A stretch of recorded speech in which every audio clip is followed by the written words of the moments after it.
CLAAS MERCATOR 75. Legenda, która wciąż pracuje.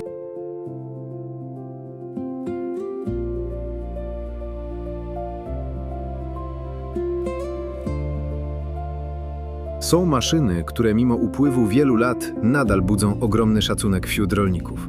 Jedną z nich bez wątpienia jest CLAAS MERCATOR 75. Kombajn zbożowy, który przez dziesięciolecia udowodnił, że solidna konstrukcja, niezawodność i prostota potrafią przetrwać próbę czasu.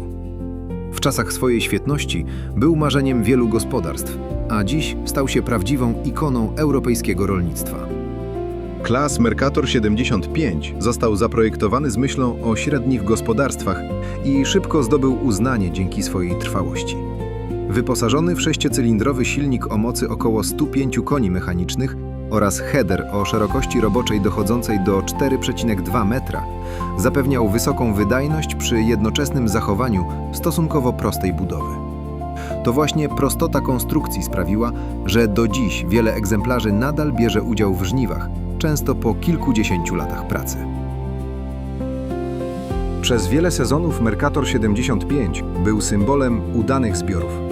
Rolnicy cenili go za łatwość obsługi, dostępność części zamiennych oraz możliwość samodzielnego wykonywania większości napraw. W czasach, gdy elektronika nie odgrywała jeszcze tak dużej roli, liczyła się przede wszystkim mechaniczna wytrzymałość, a pod tym względem CLAAS stworzył maszynę niemal legendarną.